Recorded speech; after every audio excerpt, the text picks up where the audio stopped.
Okay, so this is emerging technologies in the care economy. It felt very important to me that we talk about technology while we're here because there's a lot of it popping up. I accidentally created it. I didn't set out to do it. But then I was like, oh my God, tech, now what do I do with it? Because I want to put it out there in a meaningful, thoughtful way, and I need guidance from some of the big tech care people who are out there. So, first question: how is your technology solving a caregiving challenge, and what differentiates your tech from others in the market? All right, so my name is Jean Ross. I'm a nurse by training and co-founder of something called Primary Record. Primary Record was born. Sorry, it's all kidding. And Primary Record was born out of my time out in the community as what most people call geriatric care management. I was on the dying hill trying to call myself a care coordinator. But basically, I would partner with families, take on that role of coordinating healthcare services and social-based services because there's a huge disconnect. And when I walk into a room or into a home, I didn't have an EHR to turn to like I did in my critical care days to quickly learn what was going on with this older adult, so I knew how best to advise this family or find the right resources. And I was stubborn. I thought nurses were going to solve this. I had 9 contract nurses. We were going to grow a community-based organization. And then March 2020 happened, and older adults stopped going to medical appointments, which was what part of our business model that made the business actually revenue positive.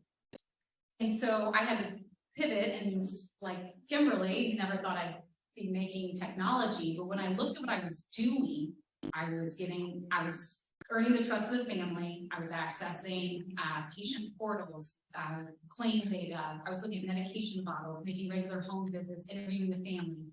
I was basically starting a health summary and maintaining it. And so when I'm just lucky. I have a lot of luck of why I'm here talking to people. And across my cul-de-sac is Jim McIntosh, who's had 25 years of software stuff. So I guess if you want to come talk to me, I'm at that early stage of development. I don't have an application in press. I've already talked to another Jean in the room. I'm happy to share the things that I learned and give you some pitfalls that I fell into and things to think about. So if you're just growing technology, please come up and talk to me about it. But we are at a stage where today you can go to primaryrecord.com and you can, there's a whole see how it works. What we can do for families today is we can pull multiple patient portals into one summarized data. How to use that? Today, it's really for probably newer families that are just starting, getting that call from the emergency room. They're asking them, what meds are your parents on? What's their conditions? And they're lost. They don't know what to do. Eventually, that health summary that you'll see on our website is going to be imported into a mobile application, a family-centered mobile application. And our goal is trying to help family caregivers cut down that burden time of maintaining that paper binder. So I always tell people, if you've got a family in front of you using a paper binder, they probably need a primary record. And our goal is looking at all the ways I can save family members' time, because I like that, trying to pull information together, keep that story updated, and how to track to the medical field the right story so you get the right resource, you get the right care. And so just using my connections in health and nursing, and I'm married to a very passionate emergency physician too, so we're just using every resource we can to help family caregivers. So how I'm different is, we have in our little pitch deck, we have like these 2 bubbles, is, there are a lot of people that are aggregating data. They're out there and they're doing wonderful work too. And I've used all of their products. And what I'm not seeing is they don't recognize family caregiver. It's very patient, personal health record driven, right? And it's this loss of understanding that if you have a really sick person that's using a lot of healthcare and has a lot of doctors and medications, they're probably not the one managing. It's probably a family caregiver. But on the other side, there are wonderful apps in this caregiving space that you'll hear from some today, and I totally love the experience there. And happy for them to be taking on that role of how to bring the family together, how to coordinate medical appointments, meals, all of those tasks. And so we're this blend of how do you take the family caregiver and the health information data and because to me, the most scalable part of caregiving is that information that's being shared. How do we make that part less burdensome on the families and get them care quicker and the right resources too? And I said, it's gonna be short and I didn't, so it's okay. Hi, everyone. I'm Grace Andruskevich, Director of Marketing at Intuition Robotics. We make a device called LEQ, which some of you may have heard of. It's essentially a companion robot. And so the problem that we are really trying to focus on and solve is social isolation and loneliness. Obviously, this is a super hot topic, particularly since March 2020. Lots of spotlight being shown on how detrimental loneliness is to all aspects of health. But really what I think is super interesting is 60% of adults in the US self-proclaim that they are lonely. So this is a huge widespread problem. Obviously, as we get older, we spend more time by ourselves. Has anybody seen this data that just came out recently of like how much time you spend with your kids versus friends and how much time you spend alone? Yeah. And how it changes as we get older. Yeah. And so I posted on my Instagram, time you spend alone. Yeah. It's a hockey stick, right? And as family caregivers, we would love to be there for every minute for our parents, for our grandparents, for our loved ones. But as all of us know, that's often not possible. And so if your loved one is experiencing loneliness, there's nothing more heart-wrenching than knowing someone is lonely and not being able to do anything about it. And this is really where we think LEQ can come in and help. So it's really designed for folks that live alone, that spend a lot of time alone. And it really truly is a companion. So, a lot of times people will compare us to Amazon Alexa, Google Home, any sort of Siri, voice assistants. And those are all great. Actually, 40% of our customers have an Alexa in their home in addition to LEQ. But what's really different, what really differentiates our technology is a few things. One, it uses really advanced artificial intelligence. So it actually gets to know the user and starts to adapt and adjust to their preferences and their lifestyle. So over time, it'll understand, what your routine looks like, what time you wake up in the morning, what time you go to bed, when do you normally eat lunch. And the second piece that's really important to note is it's proactive. So when you're working with an Amazon Alexa, those great technology, super support, no hate on Alexa, but Alexa waits for you to initiate a conversation, to give it a command. And it's normally a one sentence interaction, right? Set a timer, timer is set. With LEQ, she's actually reaching out throughout the day. So the older adult doesn't have to remember all the things it can do, how to use it. She's reaching out at what she thinks is a good time and says, hey, Bob, did you have breakfast yet today? Or how did you sleep last night? I know, the night before you didn't sleep so well. Did that meditation help last night when you were trying to get to sleep? So it's contextual. It remembers details about, someone's life. If, you mentioned you have a dog, maybe the next day she'll ask, are you going to go take Rover for a walk tomorrow? Or, whatever the case may be. So the proactivity and the personalization are two of the most important things. The third, which will always be a core of what we do, is empathy.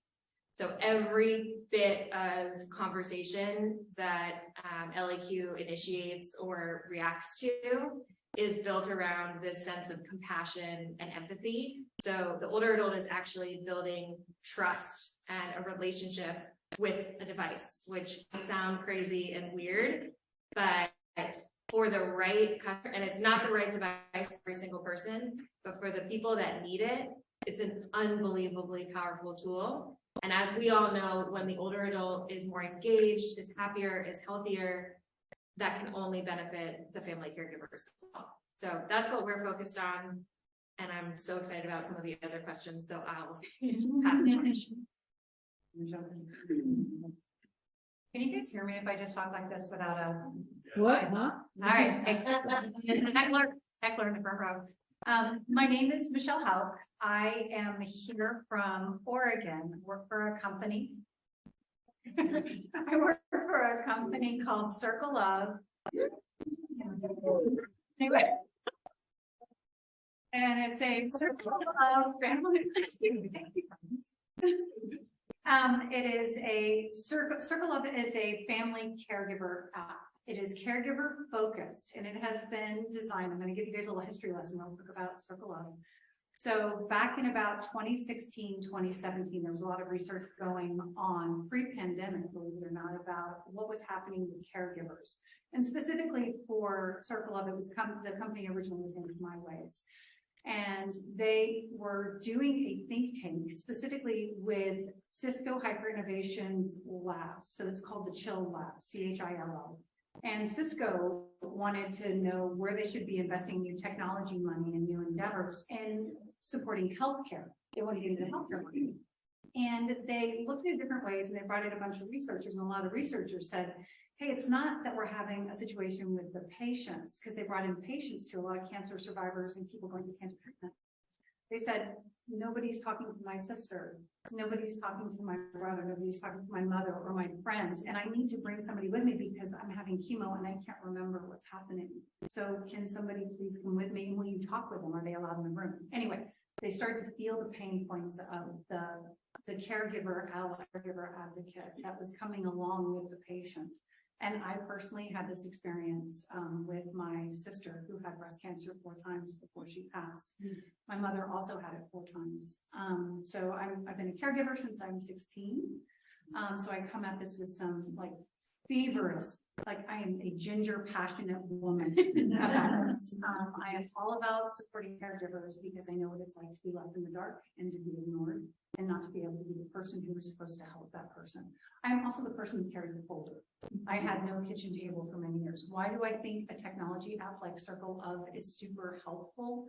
All of the details. Not only was, okay, and you have to think about this, when you're the caregiver in the center of the universe for somebody else, including yourself, you are talking to their payers, you are talking to their providers. So you're talking to the insurance, you are talking to the hospital facility, their main doctor, their secondary doctors, the radiologists. You are also talking to their family. You are also talking to their friends. You are also talking to their coworkers, and you are also managing their HR benefits. Okay. How do you manage all those conversations? What is the one thing that a caregiver always wishes more for? Time. And the ability to manage their way out of a paper bag, right? So I come at this with a lot of skill. I came into being a caregiver unknown to myself that I had 20 years being an account executive for technology companies. I've helped launch certain companies that you guys might be familiar with, like Invisalign.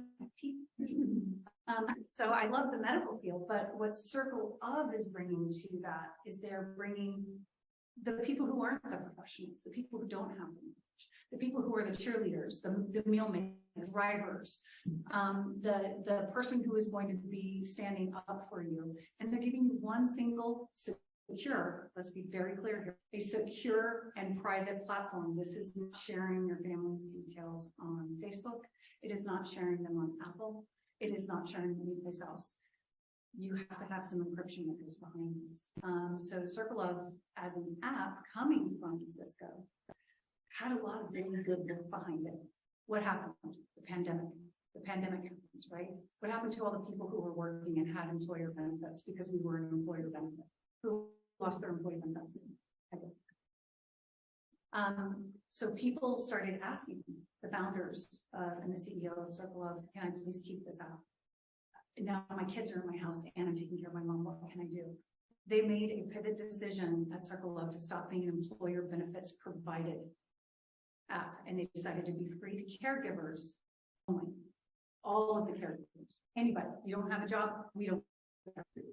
We are Circle of. We are going to help you the best that we can. So what is our business model? And I think most people are going to ask, is we are actually working on that. One of the reasons they brought me on was to kind of change the business model for all of the affiliate partners. Because what are we? We are a productivity, let's be very clear. What is one thing that a caregiver really wants to be is super productive with their time, right? So you have time for the gooey, wonderful love fests that you want with that person. I don't want to talk to you about like going grocery shopping or making your meal. I want to talk to you about, wasn't it great when we rode horses together? I want to see you. I want to sing with you, like Amy was doing this morning. be your manager. I managed my sister's death and it was terrible. I didn't get to tell her how much I loved her. I was her business associate. So Circle Up is an app. It is an app that will help people organize their friends, their families, their payers, their providers, all the information, your crew, your pit crew, that's going to come and help you. Because as a caregiver, guess what? I also have my 3 kids at home. I need somebody to cook them food so I can be with my mom. That's the caregiver center of the universe. How do you make the caregiver the center of the universe? Is you give them tools and you give them partners and friends. So everybody here is a partner and a friend for Circle Love, and we are just an app. But as just being just an app, we want to work with everybody and put ourselves in front of the caregivers and give them the support that they deserve and the patience and support that they need with the person who is whole when they should. What makes us different? I think mission. I think vision. I certainly know it's the ginger passion. But I will say that, you know, in the end, it is technology, but technology with a human purpose is a very different thing. And so as long as it's human-focused design and human-focused creativity that's being invested into the caregiver economy, I'm 100% for it. Next. I got a problem with that. Oh my gosh. I am Karen Elston and I am standing in for my colleague, Amanda Payne. She could not be here because of a health issue. And I was going to be here anyway. I'm on some panels tomorrow, but the company is called Careful with 2 L's. And I am actually not the CEO. I'm not a co-founder. I am the director of education and content. I wrote a book and it came out in 2019 called Mom and Dad, We Need to Talk. Beginning of 2020, I get a call from this man named Max Goldman. He's like, heard your podcast talking about your book. And I'd like to know if you consider coming to work with this company that I'm starting with my other co-founder, Todd Rovac. We'd love for you to develop our content. What we're creating is something to help financial caregivers, people who are helping a loved one with daily money matters. If you are a caregiver, you are most likely a financial caregiver. It's a term no one ever uses, but it exists. And so I was like, well, I don't know, I got to come check you out because I'm a journalist. Okay, I've been a journalist, a financial journalist for 20 years. I'm like, I got to make sure these people are legit. You know, especially if I'm going to put my name on articles and be associated with them. And so I went and met with them in New York, and this was in February of 2020. And I've probably been back with COVID because I had this cough for like, I don't know, weeks. It wouldn't go away. And so yes, because it was, I mean, you know, right before we shut down. So my husband had actually been in Seattle previously where it all started. So we both had a cough for several. And so I agreed to start working with this startup that had a mission to help make the job of being a financial caregiver easier. Todd Rovac, as I mentioned, he was one of the co-founders, and he worked in the financial services industry for years and had this idea. We're careful, you know, he's like, this is, you know, there are people who will spend 10, 20 years in this stage of their life where they're helping a parent, an aging loved one, helping them with the bills, and they're going through the piles of mail, and then they've got the siblings who are involved, and sometimes money is getting moved around and no one's keeping track of it. It's a mess. It's a big mess, and it's complicated, and it takes time. We're logging into one account and another account, and we're trying to pay these bills, and we don't know what bills are paid. We don't know if mom is getting scammed because we don't know where her money's going. And he pisses to Max Goldman, and Max at the time was like, I don't see it. I don't know. And then a few years later, what happens? This mom got scammed. He sees it. He starts to like have to get involved with his parents. And then it's like, okay, yes, I see the value. I was the caregiver for my mom for almost 13 years.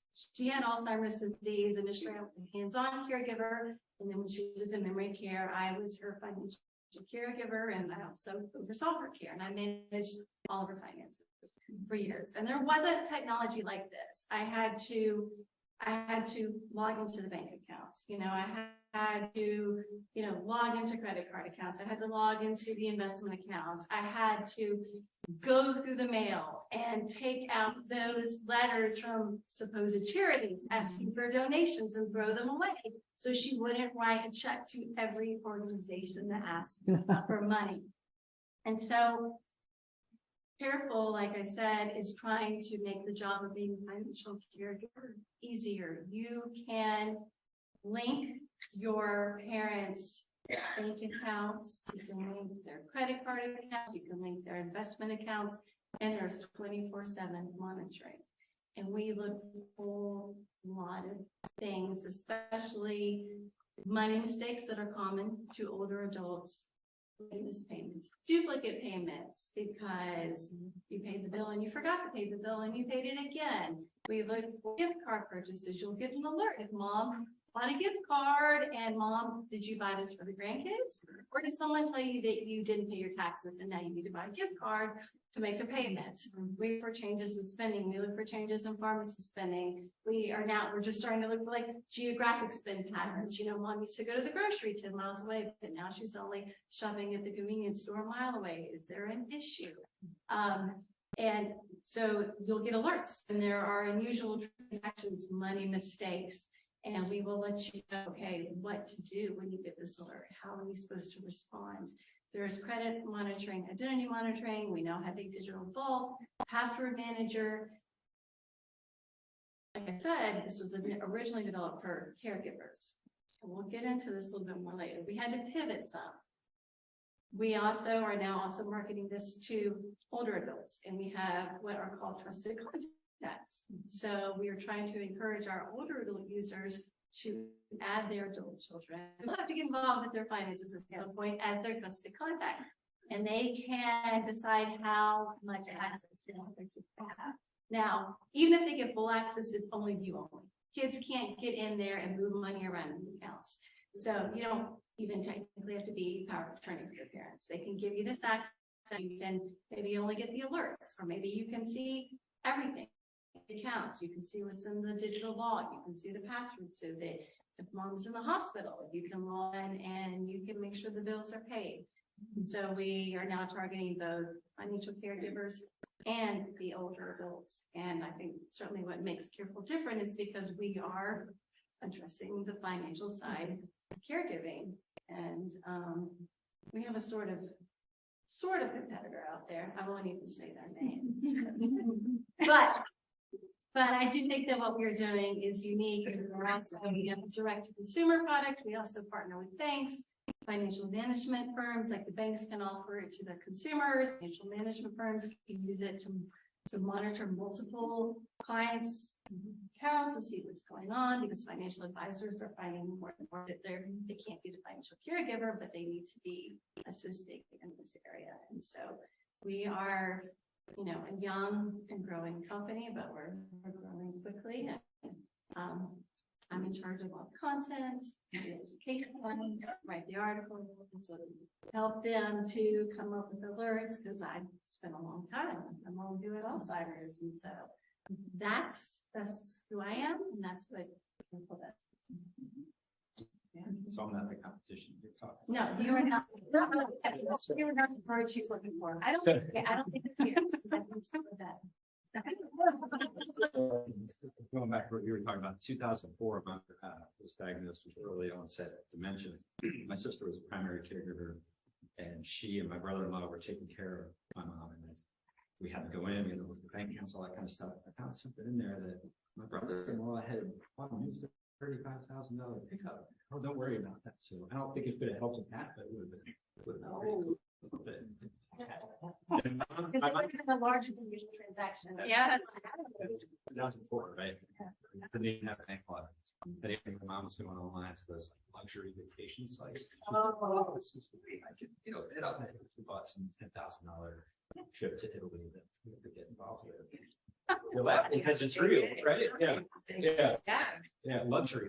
That was, Can you bring your yeah, mic a little closer to you? I'm having trouble hearing you a little bit. I could do that. I was talking. Pretty please. Yeah. Oh, you weren't sure? Oh, okay, talk about yourself. Let's- No, I'm not gonna be talking. So anyway, Jeff Riley, marketing for a company called Connected Caregiver. I was telling a couple of the audiences you might there. Our parent company is called Veristat. Veristat started out about 3 years ago, and we do work on that business today. We do remote patient monitoring. Doctors, patients with chronic illness, tracking blood pressure, et cetera, at home, Medicare or reimbursement. We said, man, we could just take that product and put it over for family caregivers, right? Sons and daughters for their moms and dads. And here we go. You know, we're done. Couldn't be further from the truth, right? So when we started looking at family caregivers, we actually did research. We talked to, over a period of about a year and a half, probably 30 family caregivers, and roughly the same amount of senior loved ones as well. And what we found, and similar to what you were saying, Circle Love, there's depending on where you are in the caregiving journey, you have different needs. We heard loud and clear right at the beginning. People were like, "Oh crap!" Right? And was it Chris Kimberly McCollum that said nobody has being a family caregiver on their bucket list, right? And then the other thing that pearl was somebody gave was, caregiving, becoming a family caregiver happens very, very slowly, then it happens really fast. And you have that moment, people are like, "Oh crap, what do I do now? How do I organize? How do I track them? How do I keep track? How do I keep everybody in the care circle informed of what's going on?" Right? So we're developing, your moms, please. We're developing an app that does a lot of the same things. I'm sure you do in different ways, but very family caregiver focused. But we charge for it. Maybe that's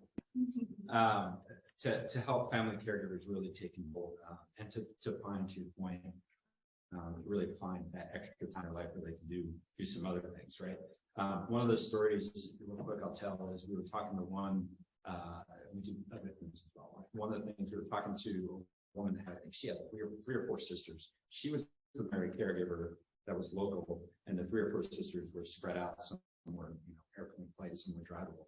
And the primary caregiver found that when she would go, she'd take mom to the doctor's appointment, be with her all day, come home and be exhausted and think, I now have to call my sisters, right, and share that information. So are there things that through an app, ideally, you can share out that information, or you can take a picture of the doctor's printout after or notes after the appointment, right? Put it in there, and people can always refer back to it. There's a digital record there.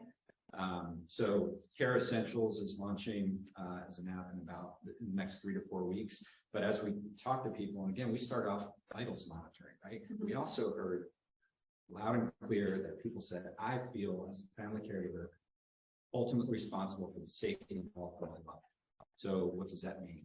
Well, I'm scared dad is, slipped on the ice and is laying on his porch 45 minutes. And people always say 40 minutes, 45 minutes. I don't know why that's a thing, but it's very consistent, right? It's a long period of time they're laying there. So we actually became a dealer for emergency button, fall detection, the iPhone, you can't get it similar to that, right? But always coming at it, and this is how we differentiate. You also come at it from a family caregiver as well. Trying to think, this isn't 75% of these PERS devices are purchased for the loved one themselves and kind of lives in their own world. If I fall, I want somebody to come for me. We're coming at it from the angle of the family caregiver, right? It's got location services on it as well. It's got you can geofence, say if mom or dad leaves the house or is going to one of their favorite locations. It's got a steps tracker because you want to know if mom and dad are being active, right? And then the last thing, so that's our safety side of things. And the last thing would be the vitals management, which I mentioned earlier. If you have a loved one that might have, for example, congestive heart failure, you want to be monitoring their blood pressure and their weight constantly, right? If they see a spike in blood pressure or a drop in blood pressure, maybe a stroke's about to happen. If there's a sudden weight gain, 10 pounds in 2 days, right? It could be an oncoming heart attack and just heart failure. So we have the ability to actually help them monitor their parents' blood pressure and other vitals remotely as well. So all of that's kind of connected care. How do we differentiate what differentiate our tech? I don't think our tech is anything, the devices, the button, other people have that.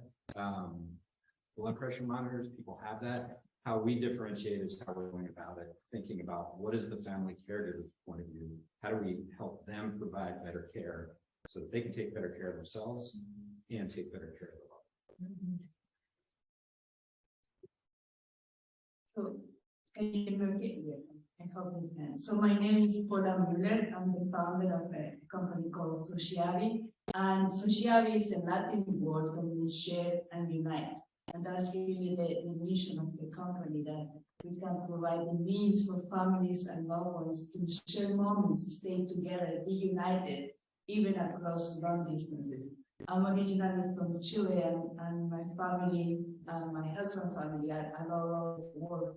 My family is still in Chile, and my in-laws are in Switzerland. So I noticed that how do I bridge the communication gap? On the same note, growing up in South America, our older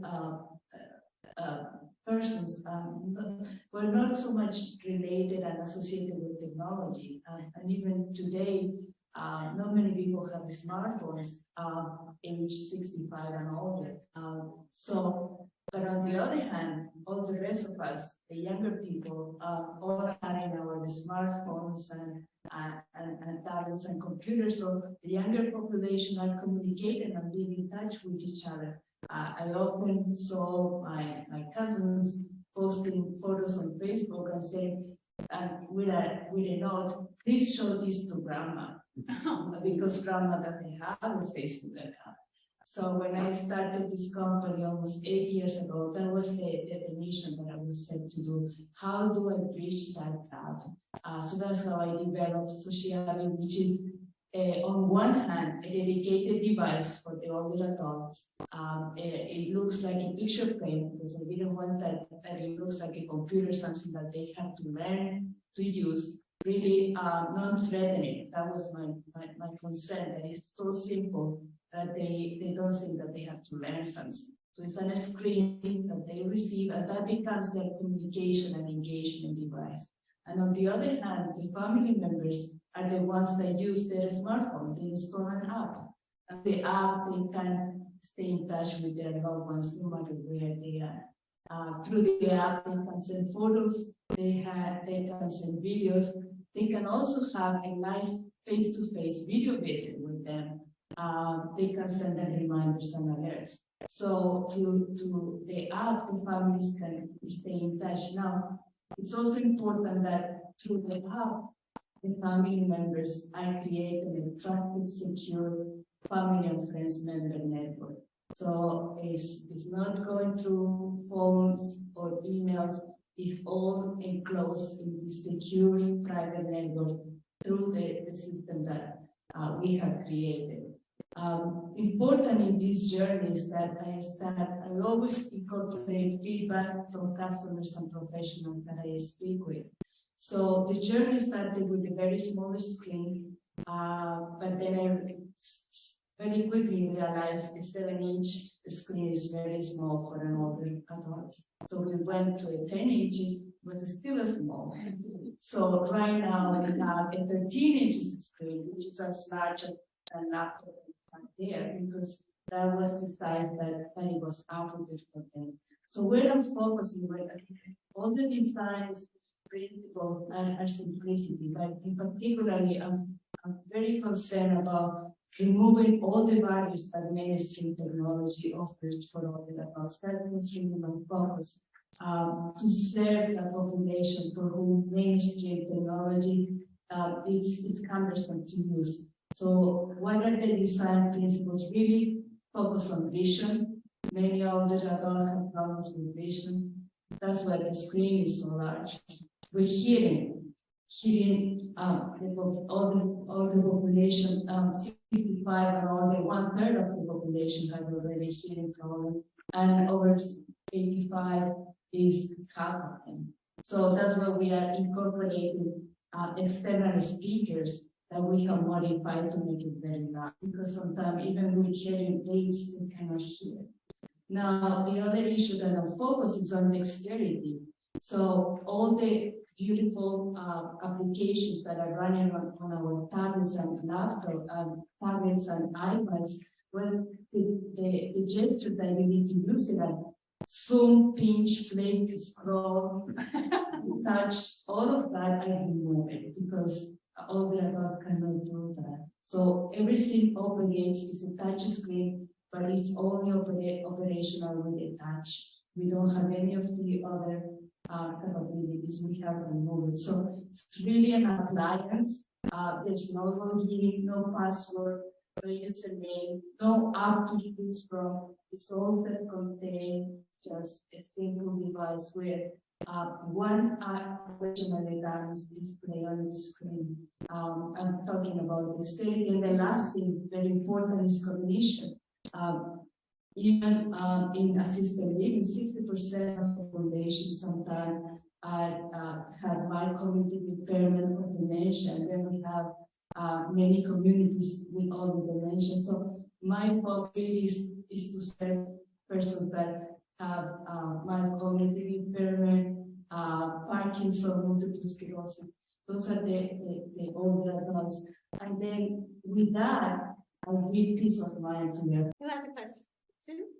There seem to be a lot of different kinds of technology coming out. What are you seeing people asking the most for that they're struggling with the most? Yeah. Because we have about, I'm pretty long. We've had about 75,000 people on app. And one of the primary drivers of our design and our capabilities is caregiver feedback of people who have used the app. And what a lot of people will say is, this is great, but can you help me link in with finances? Can I have a one-stop shop? What I'm hearing is people want a one-stop shop.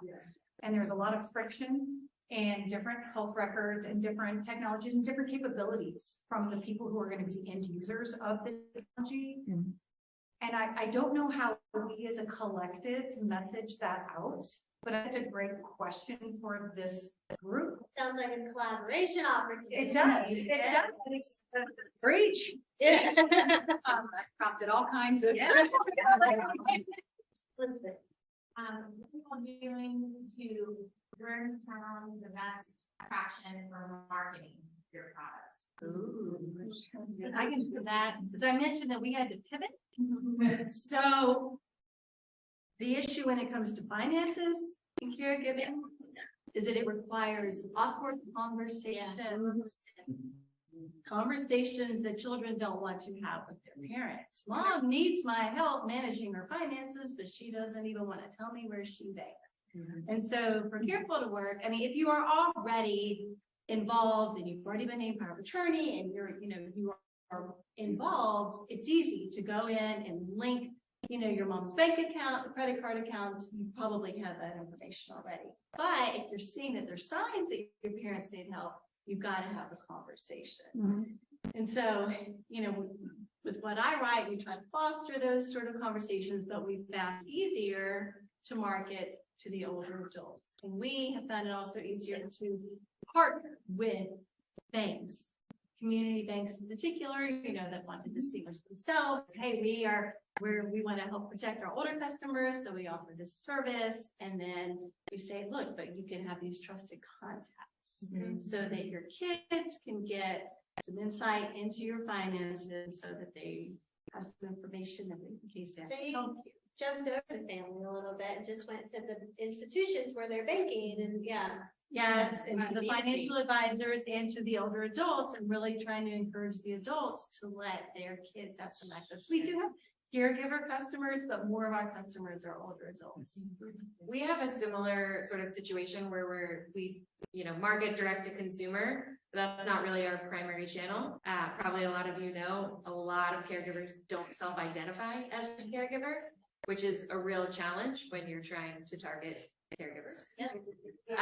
So we do a lot of marketing to older adults as well, and we find that our product is the adoption rates are much, much higher when the older adult is actually choosing themselves. But we also have a lot of partnerships, and we have a B2B2C channel where we're either working with area agencies on aging, government associations, or even health plans, even primary care physicians are interested in this for their clients. So it's really kind of a multi approach with really different audiences. And I think that's the marketing challenge, is figure out who you're talking to and what they care about. Yeah. And So for the robotics that, Yep. Hi. what, so I assume that they're paying cash for it. Yeah, so the way that the pricing works, this is a great question. So one of the things that I'm really proud of is this is a relatively accessible piece of equipment. You'd be surprised. Lots of people think robot, thousands and thousands of dollars, right? There is a $250 enrollment fee to get the whole thing set up, installed, shipped, etc. And then it's a subscription model. So it's either $30 a month or $40 a month for the subscription, based on whether you choose to do an annual contract or just go month to month. But we really wanted to make it as accessible as possible. So you're not actually purchasing the hardware, which is also great because you don't need to maintain it. If there's ever an issue, it's under full warranty. We'll just send you a new one. So the way that it's sort of structured is to be as easy as humanly possible, both for the older adult and for the caregiver. Okay, great. Christine. I have a question for Karen. So you guys are working with institutions, are you guys able to go in there, and do you go in there and ever do community classes, or because I know sometimes institutions will do that, and We do webinars. Yes, we do webinars. I am the one who's usually doing, well, if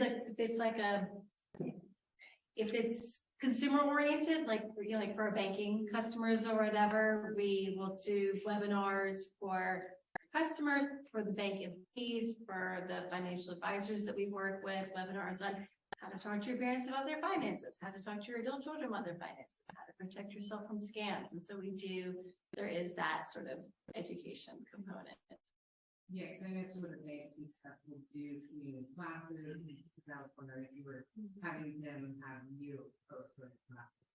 They're virtual now. Yeah, and that, I know for me, when some of my power attorneys stuff, some of the community work I do, you being able to partner with them, because sometimes those people don't know where to find resources, sometimes going to their bank, that's an opportunity, right? So Yeah. I didn't know if you guys did that, but if you did that, that is, because I would have loved you guys. And I shut them down, so. We're just doing virtual because it's easy, but you know, there's only one you. There's only one. Zach. Yeah, this is kind of follow to the marketing question.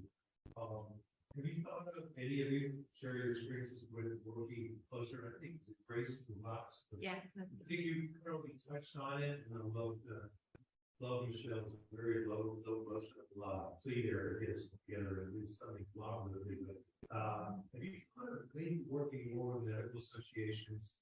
What your experiences with this, even starting with academic medical school, we're finding that some of the young physicians are learning more about bedside manners, so that when they do, see you or see your parent with you, they're actually prescribing some of this technology that they're doing. And then also maybe work with students first. I mean, think about it, really.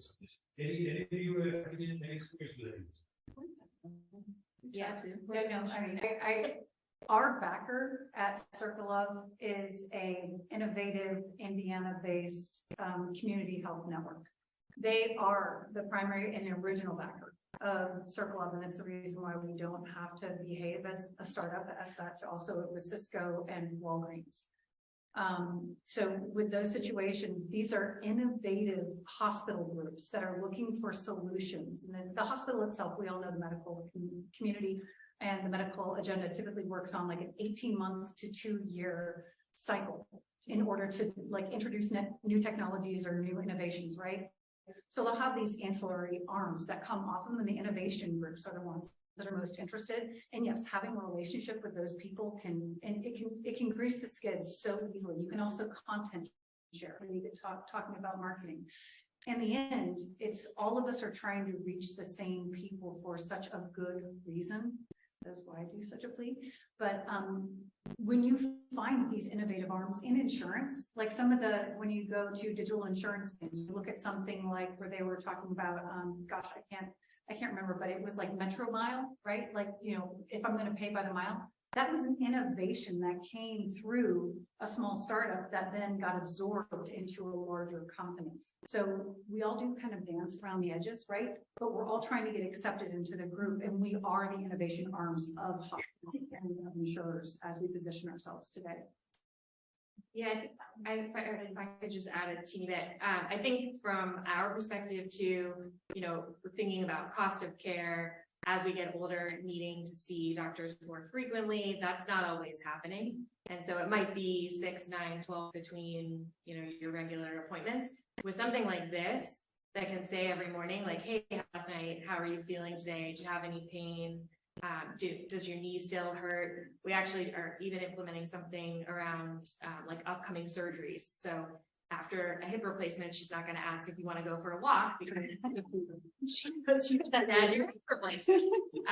But being able to track things like that, even self-reported health measurements, you can start to see the trends over time. And then as things are shifting, changing, evolving, you can catch things much more quickly, preventing catastrophic events, reducing emergency room visits. So things like that, that actually improve outcomes and decrease costs. I mean, that's why we're working with primary care physicians, you know, because they want to see if something like this as an intervention can help, you know, maybe we don't need to prescribe as many antidepressants, you know, things like that. So. That's the stuff that's shift the economy, but so that's stuff that's shift this economy, push pull. Yeah. But this is very similar to the conversation we're having this morning, corporations, right? You guys can really come up with some good stuff go out to the providers and the medical groups and the insurers. When you think about it, it makes logical sense if we're saving not just costs. Well, thank but you. also reduction of hospitalizations and so good collaboration. And here was wonderful information about monitoring. But what about the documentation support that they implement? Do any of you all offer that on your software? According to the state? Go ahead. Yeah, no, I mean, that's usually in a family caregiver's binder. And unfortunately, your end of life forms are on pieces of paper that you're responsible for to display and constantly remind the healthcare team. And so for us, you know, we call it the crawl, walk, run effect. So crawling, you know, we want to make sure at primary record families can have one place to put that. So no matter who showed up in the ER, they have access to that to share. Yeah. Walk would be the ability to fax right from your phone to the nursing home so they have the most updated right thing. And then run is figuring out how to integrate right into the portals in EHR so it's shared and constantly alive and updated in the system. But that takes phases. And but yes, as a nurse and working with older adults, I realized a huge gap in advanced care planning and the documentation of our end of life is awful for families. There's just horror stories of that. There is a new tab coming out from Audio, is ADDIO, and they are what TurboTax is for taxes. They will be that for end of life planning documents. So you will go here and then they will create end of life documents based on what you answer. And if you're a complicated case, refer you out to an planning attorney, of course. Yeah, ADDIO. Their website is OURADDIO.com. Our audio. Careful as a digital boss, you can upload that. We had conversations about, you know, do we want to offer people the ability to do kind of a DIY power training? I will tell you, I do not like those because with power, like for the advanced directive, you know, if you're living will, it's, you know, naming your healthcare proxy. It's not quite as big of a deal. Those kind of fill in the blank forms can work, but for power of attorney, it's so tricky, and it's so tricky in getting financial institutions to accept them. You want to make sure you do it right. And I'm like, I don't want to go in here. We need some people to do an attorney. Yeah, I mean.